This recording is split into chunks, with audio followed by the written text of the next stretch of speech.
Good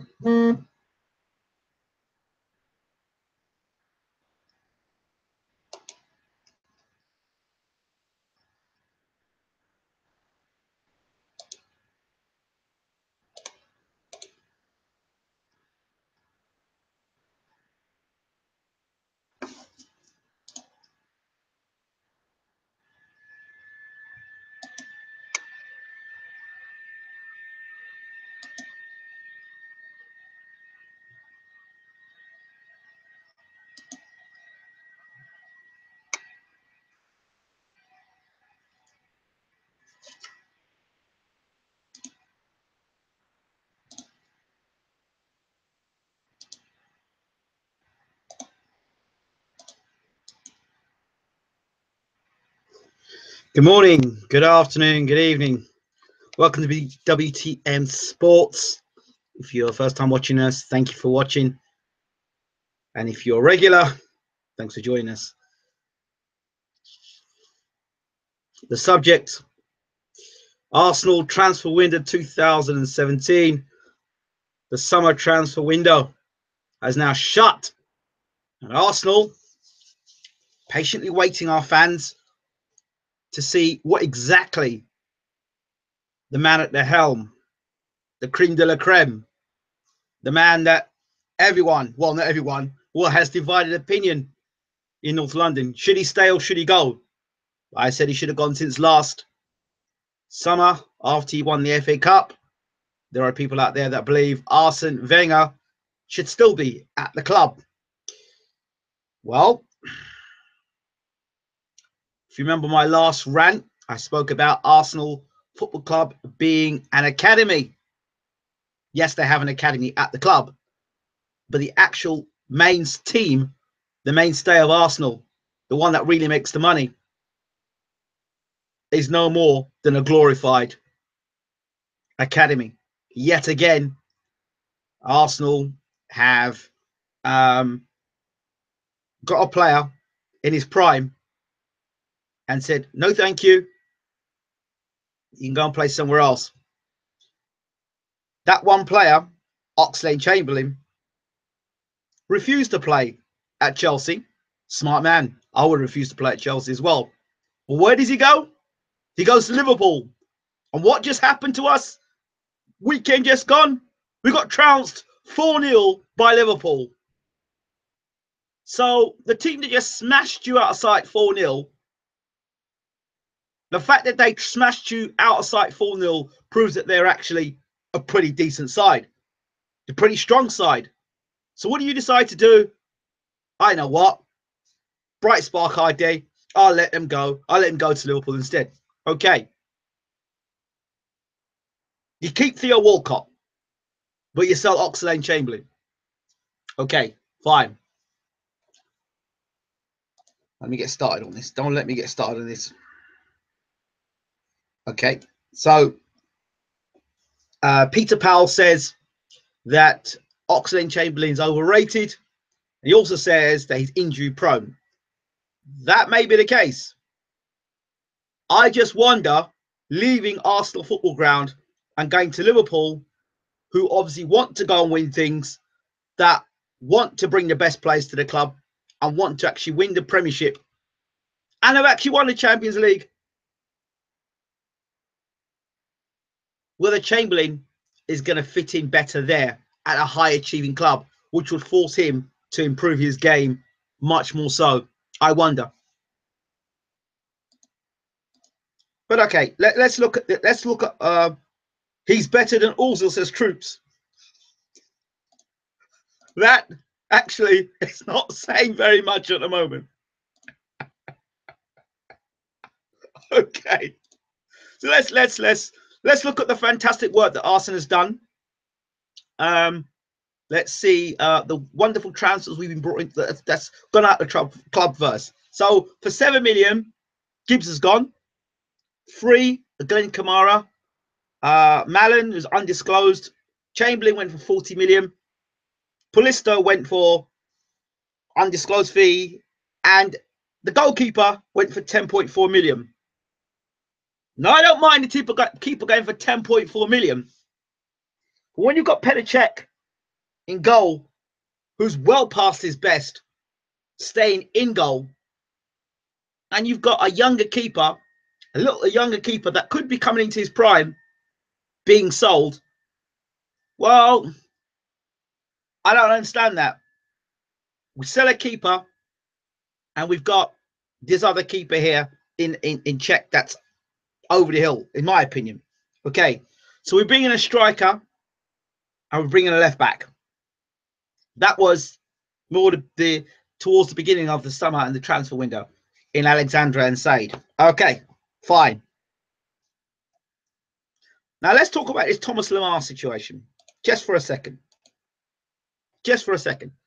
I think it's, in my opinion, my humble opinion, that I don't think Arsenal were ever going to buy Thomas Lemar, despite all the talk. I noticed it was 96 million they offered for Thomas Lemar, when you damn well know that you were not going to get Thomas Lemar. So I could bid 150 million and sound big, but you damn well know you're not getting that player. Why? Why wait so long to try and get the player? Why didn't you bid the 96 million before the last day of the transfer window? Why didn't you buy the 96 million, buy him for 96 million or money before the French international game? Why? Why? Okay. Somebody will logically say, oh no, we're waiting till the last minute to buy. Really? When Wenger always complains about inflated players, so you wait until the last minute to buy? That may have worked years ago. Does that work now? I mean, look at Chelsea. You had Ross Barkley. They thought they had it in the bag. He's doing a medical, and he goes, "Nah, I don't want this no more." Turns around and goes back home. So there's no guarantee there.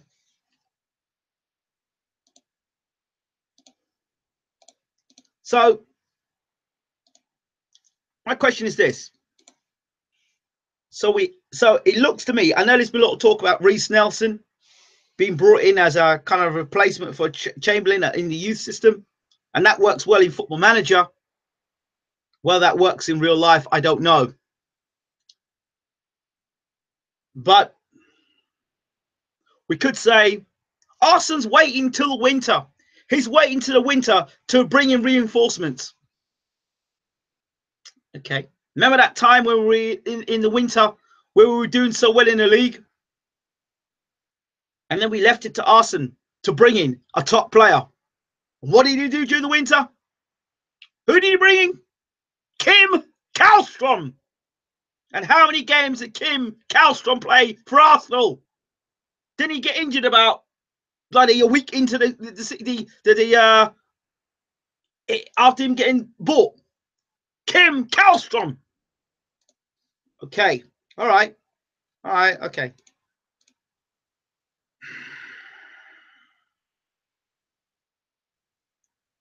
When you look at the likes of Man United, the likes of Manchester City, the likes of Liverpool, they've all strengthened because they've got an ambition to want to win. And every Arsenal supporter should want their team to want to win and want to win the Premiership. Or else what's the point?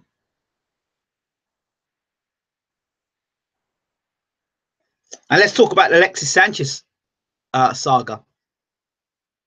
Now, I don't know how many of you play Football Manager. Well, you've seen me play Football Manager. When a player doesn't want to play for your club, it's very difficult for you to want him to play for you. Now, Alexis Sanchez being at Arsenal, not wanting to be there, excuse me, Ribena break. Alexis Sanchez not wanting to be at Arsenal Football Club is clear. It's obvious. So you're going to keep a guy against his will to play at the club. Right. And then you're going to complain and say, the fans are going to say, oh, look at Alexis, don't want to play for the club. That's not good in a already rocky changing room. That's not good. So you have the inconsistent Ozil. You have the I don't want to be here Sanchez. But that's two. And they're star players at the club. That's not good. And you just come off a 4-0 drubbing. Which, you know, we'll say, it's okay. Arsenal will get us back in. It's okay. We're used to it. And, of course, we go on a little run now. And people say, oh, Arsenal should stay. Listen, Arsene Wenger needs to go. He's driving this club further and further and further and further down. Absolutely terrible.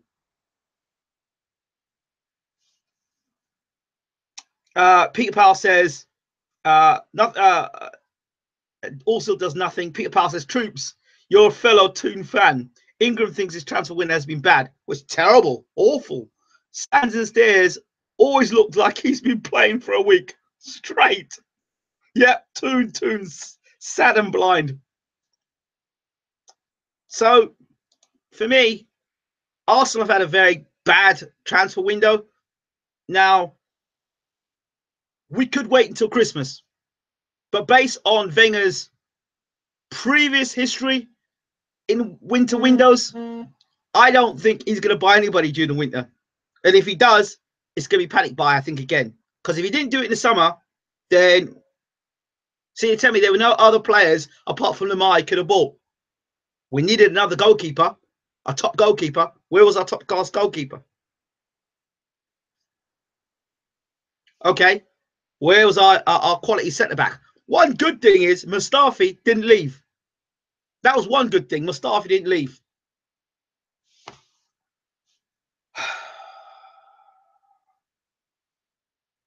So now we've become a club that has good players and then we shift them off.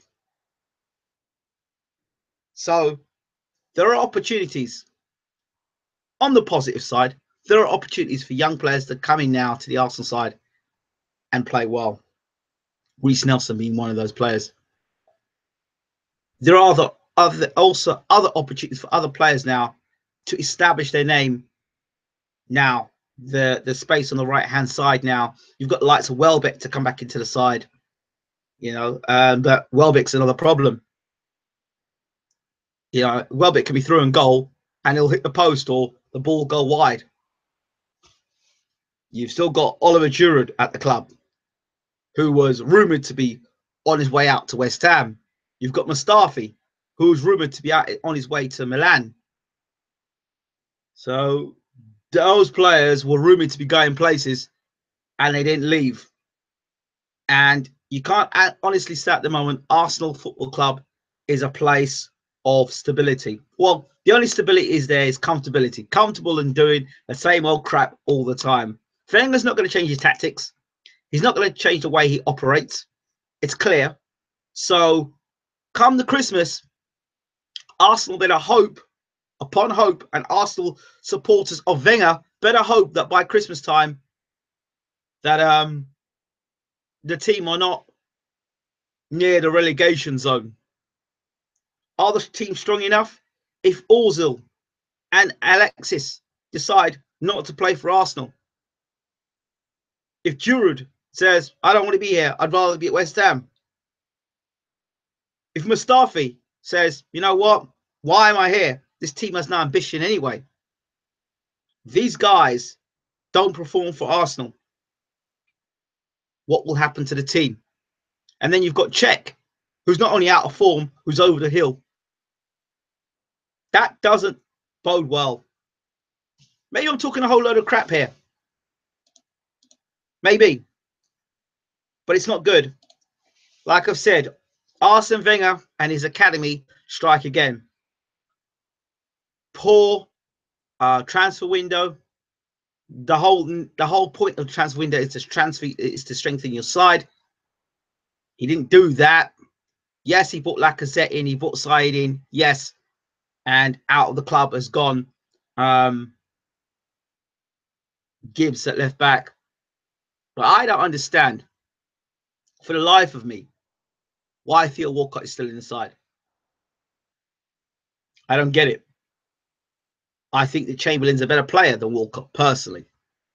I think Walcott's just stuck the same way. He's a guy that needs to move on Walcott. I'd rather sell Walcott to Liverpool than Chamberlain. So I said before, change your manager. Some of those players wouldn't have walked and wouldn't want to walk.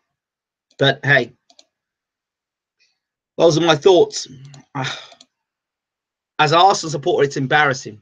It's embarrassing. You know, you talk to other people, support other clubs, and they look forward to having new, sparkling, brand new players coming to their club.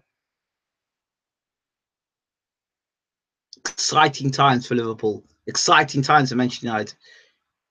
Exciting times for Man City. But for us, same old, same old. You got beat by Stoke. You're now beat by Liverpool.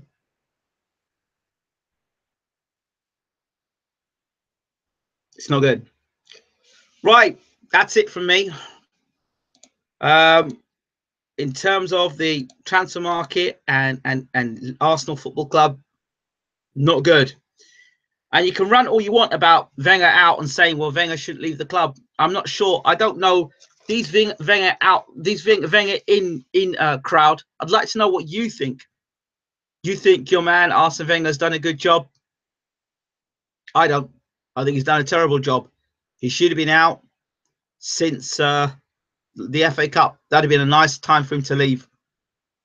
I wonder if they're between now and the winter, if he'll still be at the club. I wonder if the team is strong enough. Is there enough quality at the side? On paper, there's quality in the side, but quality plus morale, that's the thing. Can Arsene Wenger do something different? Has he already lost the squad and the changing rooms? You'd look at the Liverpool performance, you'd think so.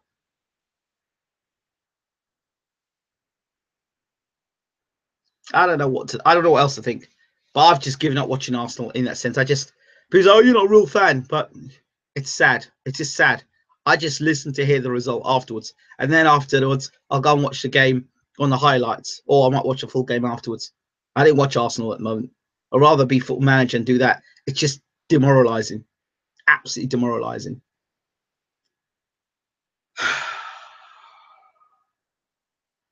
On a side note, Wayne Rooney got done for drinking and driving. Former England captain, former Man United captain at one point, wasn't he? I don't know. I'm not surprised, to be honest, but there you go. Well, the close of the summer transfer window with Arsenal. The academy strikes again with Arsene Wenger. Same old, same old. I don't suspect there'll be any difference between now and the winter. Let's just hope we can get a string of wins together. I'm out. Take care.